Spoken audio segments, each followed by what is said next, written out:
the easy paleo, gluten, and dairy-free cooking show with me. I'm JJ Flizanes.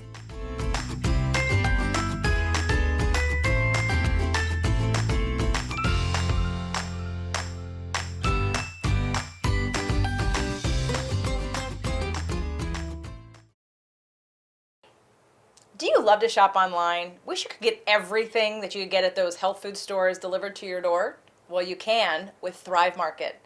As a member of Thrive Market, it's like a Costco.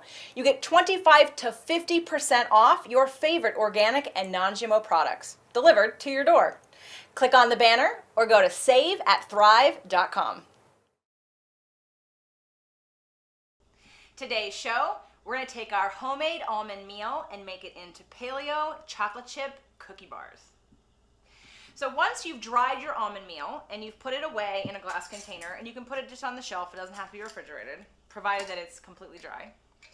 You want to blend it down into a flour. So I'm going to use my mini food processor, my little Cuisinart here, and I'm going to make flour out of it.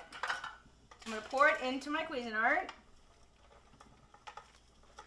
And we need about 2.5 cups for this recipe.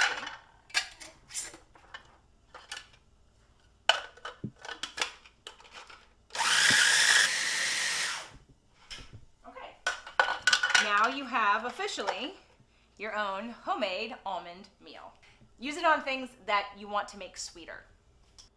Okay, we're gonna start off by using the wet ingredients first. I just think it's easier to start mixing all your wet ingredients and then add your dry ingredients.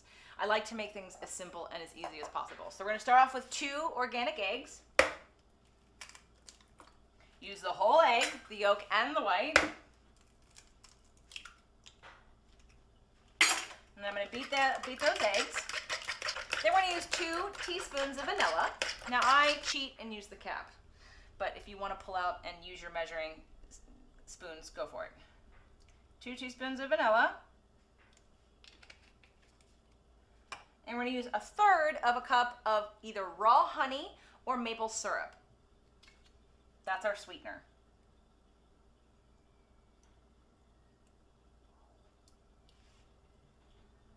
Next, we're going to use 1/4 cup of organic coconut oil or organic grass-fed butter.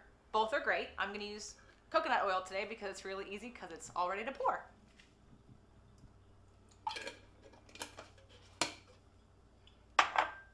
And we're going to mix that all up. Next, we're going to add 1 teaspoon of baking soda. And for this, I am going to use the measuring spoon. We don't want too much baking soda. It won't taste good. So next, I'm going to add a dash of cinnamon. If you love cinnamon, you can add more. And if you don't like cinnamon, you can omit the cinnamon. But this is another great spice. It's anti-inflammatory, and I love the taste, and it really makes it very unique. So I'm going to add a dash of cinnamon. Okay, 2 dashes. All right, we're going to mix that around. And next, we're going to add our almond meal. So because we just ground some of our fresh homemade almond meal, I'm going to split this recipe in half.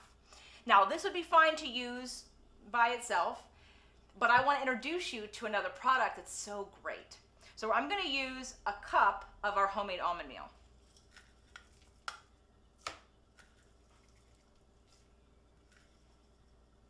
Perfect. Next, I'm going to use 1.5 cups of blanched almond meal.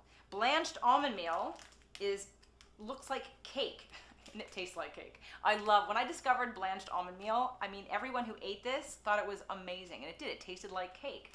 So blanched almond meal is great. I would add a little bit of both. So we're gonna do 1.5 cups of the blanched almond meal. Okay, so I'm gonna stir my almond meals with my wet ingredients and make sure I mix that really well. I get everything nice and wet. And then I'm going to add my chocolate chips. I'm going to use 3/4 cup of chocolate chips. But again, if you don't want it too chocolatey, add 1/2 cup. If you love chocolate chips, add a whole cup. If you want to add some nuts, add 1/4 cup of the nut of your choice. I'm using organic chocolate chips.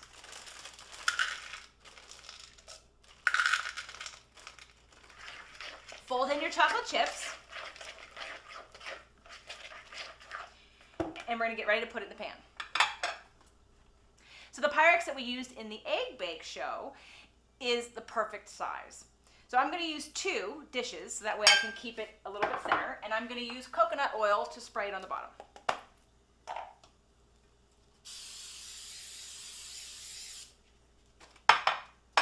You're gonna bake this at 350 for approximately 25 to 30 minutes. Again, watch it, put in a knife and make sure that it comes out clean and that it's fully cooked the whole way through. So you want to make sure that you use a glass Pyrex dish. Make sure to put some coconut oil or butter on the bottom so it doesn't stick. And when you fill it up, you only want to fill it less than halfway, because with the baking soda, it is going to rise. And you want to make sure that the whole thing bakes evenly. You don't want a dish that's smaller than this. This is actually perfect for this amount. But if you find that it's creeping up into the halfway point of the dish, you want to get a larger dish and spread it out a little thinner. So we're going to bake this at 350 for 25 to 30 minutes, making sure it's cooked all the way through.